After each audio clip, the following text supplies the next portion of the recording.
What's going on, Broncos country? We got Bo Nix made his first NFL preseason start against the Green Bay Packers, and we all know by this point that he's virtually locked up the starting quarterback job, but this was the game where he cemented it.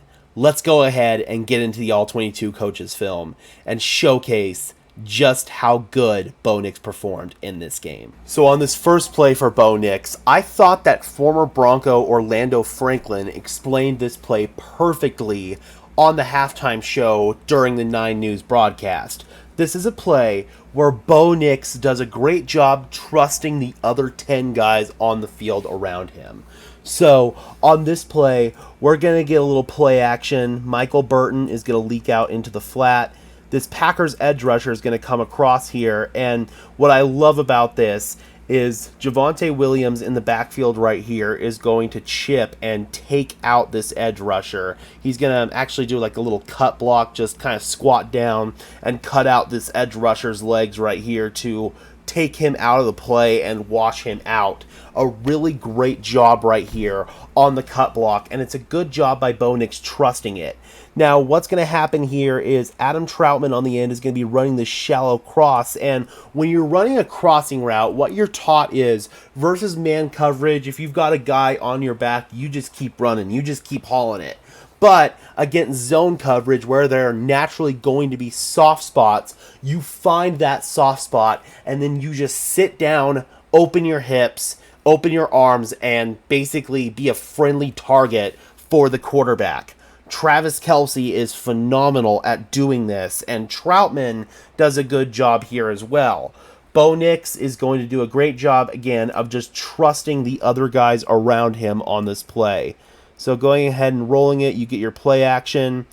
Could have dumped it out to the flat right here, but I don't hate this decision at all. Waiting, going through his progression, great job. And again, Troutman sits down versus the zone coverage. Bo Nix puts it a little bit wide, but I can see why he did that because he didn't want this defender to drive in and break it up. He kind of put it to the outside a little bit here, I feel like intentionally, in order for Troutman to be able to sort of turn up field here and at least get a couple of yards after the catch. So that's good ball placement, and again, it's a good job of Bo Nix trusting the guys around him. You'll see again on the play fake, Javonte Williams kind of sprawls out with that cut block and just takes out the defender. Great job by Bo setting his feet. Good stuff. Love to see that. What I really love to see from Bo Nix is his ability to anticipate when throws are going to come open. Being able to anticipate throws is one of the top traits of a successful NFL quarterback. Patrick Mahomes, great at anticipating throws. Peyton Manning, awesome at anticipating throws. Joe Burrow, Josh Allen, all of the top quarterbacks in the NFL are good at anticipating throws, knowing when your guy is going to come open. This is a great example right here where Tim Patrick, all he's going to do against the zone coverage, run a little sit route, just going to sit down right here. And Bo Nix, great job on this next play of just anticipating it, man. You can see he hits the bottom of his drop, and before Patrick is even ready to receive it, Bo's already in the throwing position. Patrick finishes his little sit down right there. It's perfectly timed, in rhythm, in structure. First read is open. You take it every single time. This is great work by Bo Nix. Absolutely fantastic. Just seeing that your guy is going to be open, hitting the bottom of your drop, and taking the easy money. It's the old adage that you can't go broke taking a profit, and this is not a check down. I know people who will call this a check down. This is not a check down. By definition, a check down is getting through your read, and then if nothing is available further downfield, having an outlet available to get to, be it your running back, be it your tight end, whoever it is. Usually they're just sitting there in the flats and you just dump it off to them. This is the first read in the progression is open. Bo takes it. This is not a check down. A short throw is not a check down. A screen pass is not a check down. A check down is an outlet that's available when everything else downfield is covered. So Bo Nix is a guy who throws underneath, but you want to know who the top quarterback throwing underneath in the NFL was last year? Patrick Mahomes. It's taking what the defense gives you. Bo Nix can make those splashy big plays when the defense gives it to him. But here, especially against these vanilla zone coverages that you're going to see in the preseason, this is just taking what's given to you, and what's given to you is just this little short sit route right here. There's nothing else really to take here. You're not going to pass up the first read. Your first read's open, you're going to take it. I cannot emphasize enough, this is not a check down. This is Bo Nix seeing his first read and taking it. Really good stuff. Love it. All right, on this one here, we just got a little naked boot for the Broncos. Fake the toss, a little naked out. And I love Tim Patrick on this play. I want you guys to watch Timmy P. Here he is, right here in the slot, and I absolutely love what he's going to do here. He's going to bluff block. Great job there, selling that he's just going to block on this fake toss, and then just kind of leaks out on this little crosser. And Bo Nix, with 57 crashing right in, Bo kind of has to sidearm sling it across the grain there to Patrick. Patrick's literally wide open, just being friendly, sitting down, or kind of slowing down in this case a little bit in the zone. That's also good. You want to kind of stay on the move here on these bootlegs. And yeah, Bo Nix could have maybe tried to get the bigger play right there, but this is probably a low to high read, and the first read's open, so you're going to take that 10 times out of 10. Not mad at Bo at all for passing on the bigger play, especially when you've got 57 right there crashing in on your face. You're just going to take what you can right there. Great job, and it moves the chains. That's the most important part. Moves the chains. Broncos pick up a first down on this play. So not upset at all that he didn't take the bigger play. In fact, this is the right read, the right decision, the right throw.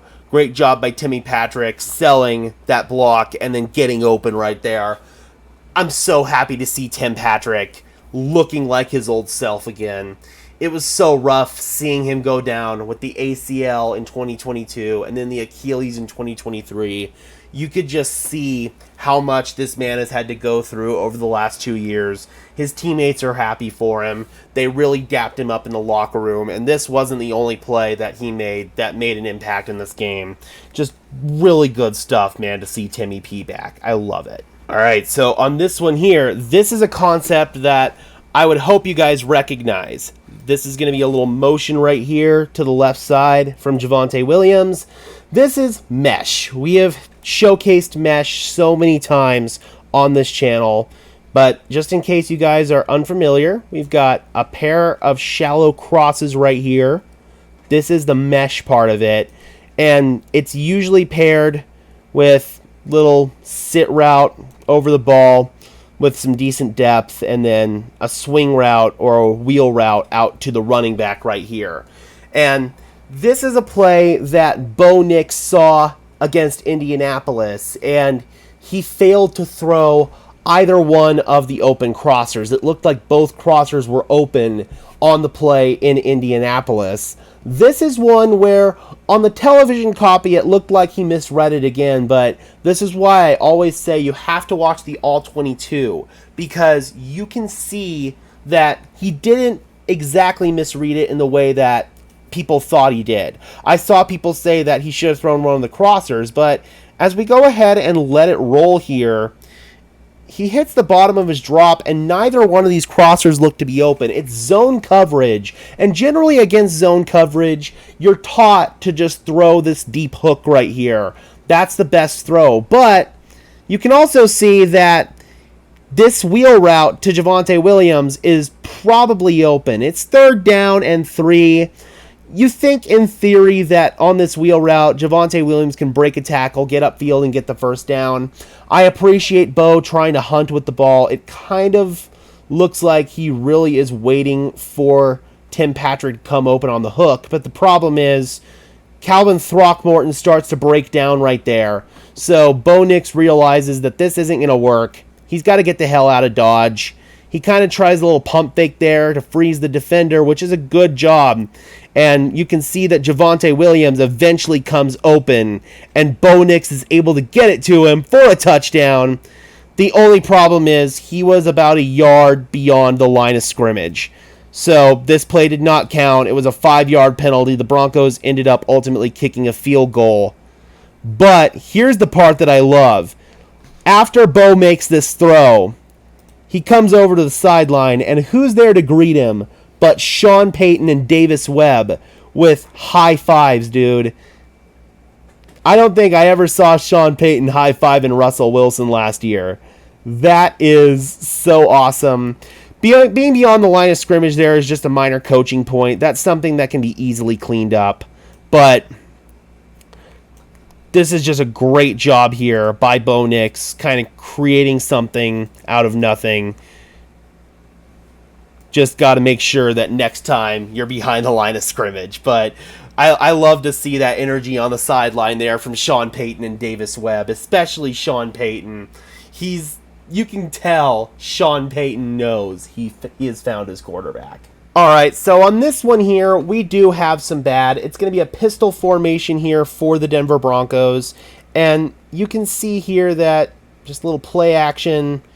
Jaleel McLaughlin's going to leak out to the flat. Bo Nix, once he hits the bottom of his drop, at this point, it's 1st down and 10. Just get it to Jaleel. He's wide open right here in the flat. And with his ability to make guys miss in the open field, this is easy money for Jaleel. I'm very disappointed that the ball did not go to Jaleel. Additionally, he also has Tim Patrick here open on this outbreaking route. The ball could have gone to either one of these two players, and I would have been happy with it. Especially Bo's looking towards the direction here of Jaleel McLaughlin when he hits the bottom of his drop. I don't understand why he decided not to throw it, but for whatever reason, Bo didn't like it. He decides to step up after the pressure breaks down, able to surge forward and get a yard. So that's at least a positive, is that he's able to at least get a yard right there and avoid the sack, but this is a negatively graded play for me. He misses Jaleel McLaughlin in the flat. And with Jaleel's ability right there to create plays in open space, that's inexcusable. You've got to get the ball to Jaleel McLaughlin in that situation. All right, so on this one here, got a little pre-snap motion from Marvin Mims. Just a little fake trap there. You see Calvin Throckmorton pulled across the formation. Bo Nix kind of retreats back a little bit, but Lucas Van Ness is your free rusher right there, right in your face. Bo Nix could have maybe thrown this right when he hit the bottom of his drop. He takes that little drift back, but by the same token, I totally understand why he didn't throw it. If you guys will remember Russell Wilson in 2022, he tried to make a similar throw like this, just into the flat to the tight end, and Willie Gay was right in his face, and Wilson ended up getting intercepted, pick six. Willie Gay stiff-armed Wilson into the ground. Bo Nix doesn't want something like that to happen on this play, so I can understand why he was a little hesitant to get it into the flat right here. I'm not upset by this at all. He just retreats back and kind of throws it over Lucas Van Ness's head just to kind of skunk the throw here. Knows the play's dead. Credit to Lucas Van Ness for blowing it up. And he just lives to fight another down right there. It's 2nd down and 10. No reason to try to risk anything. Try to risk a turnover right there. This is a good job by Bo Nix, recognizing that the play's dead, and he just kills it. Good job. And let me tell you what, I'm really happy that he did kill the play on the last one, because on this one here, man, we got Tampa 2, 3rd down and 10. Cover 2. This dude, this linebacker is going to sink. And so There's going to be a void here with this sinking linebacker in the zone coverage. And who's going to fill it but Tim Patrick on just this little curl route right here. And again, it's a great job. Another anticipatory throw, in the wise words of Peyton Manning, by Bo Nix. Hits the bottom of his drop, just takes that little hitch up in the pocket, already knows where he's going to go. It's third down. He's got options underneath here, but Bo doesn't care. He knows it's Tampa 2. He knows this linebacker is going to vacate this zone, so hits the bottom of his drop and lets it freaking rip right there to Tim Patrick. Bro, this is high-level quarterbacking, recognizing what the coverage is, knowing exactly how to beat it, and anticipating the throw. Dude. Watching that play develop from the back end zone angle when I was at the game, I got so giddy seeing this. This is high-level quarterback play, Broncos country. These are the plays that you know get Sean Payton excited, let alone gets me excited. This one here, just fun little scramble play from Bo Nix. Hits the bottom of his drop. It's first down and 20 following a Lucas Kroll holding call. Sees that there's a rushing lane starting to develop here to his left side. So he decides, you know what, it's first down, I'm going to take it. Picks up 11 yards. Not upset about that at all. That's good stuff from Bo Nix. I mean, again, there's really nowhere to go throw-wise here. He sees the rushing lane develop. I like the little pump fake there. I like that Bo Nix keeps his eyes downfield, looking to throw the whole time. And when he finally decides that he is going to run, I love that he puts the ball in his left hand and doesn't leave it exposed like a loaf of bread for a defender to come punch it out. He's able to tiptoe out of bounds right there. Finally makes a good decision with his internal clock that, okay, it's not going to be there. I'm just going to run it myself.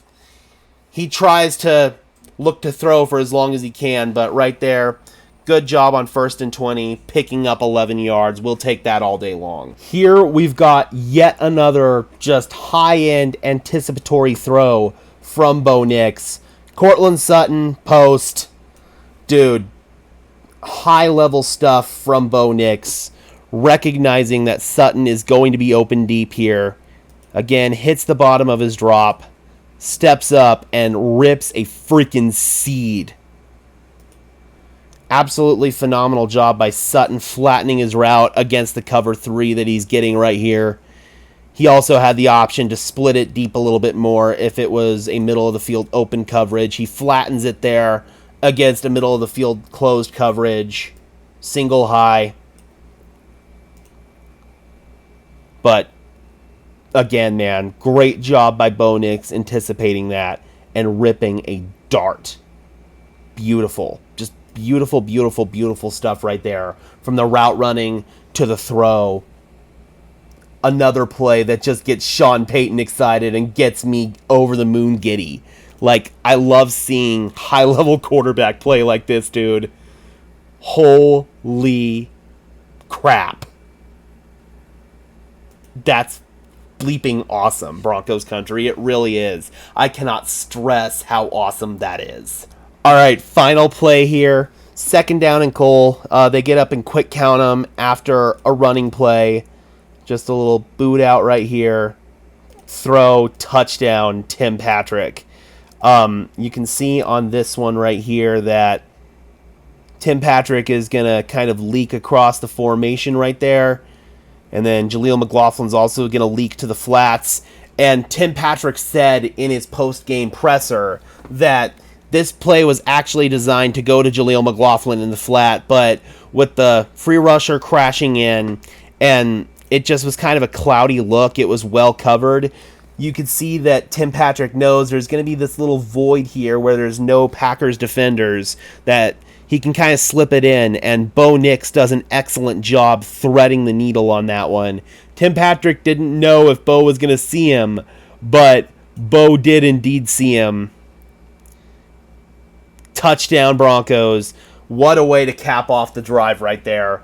Bo Nix has earned the starting job for sure. All right, Broncos country, I think by this point, after breaking down the film, it's clear that Bo Nix put a bow on the starting quarterback job for the Denver Broncos. His ability to throw those anticipatory throws over the middle of the field, his ability to operate at the line of scrimmage, identify the Mike linebacker, make the checks that he needs to make sure everybody is aligned and on the same page. His ability to do all of that stuff is just at such a high level for a rookie. Sean Payton, seeing him on the sideline dapping up Bo after making that off-schedule play. Yes, it was called back, but it was still a great play by Bo Nix. Sean was excited. Sean knows he's found his guy, and the proof is in the tape showcasing that. All right, Broncos country, what would you give Bo Nix's final grade for this game? I would definitely say out of 10, he was a very solid 8.5. Couple of little mistakes here and there, a couple of missed reads, but overall, he's checked every single box that you could ask him to check throughout the course of this offseason. Alright, Broncos country, be sure to leave a like on this video as well as subscribe to the channel. I would really appreciate it, guys. Those are both free and easy ways to show your support, helps tell YouTube's algorithm to push us out, and helps us get seen by more and more members of Broncos country just like you and me. And until next time, guys, I am your host, Gage Madrid, saying peace out.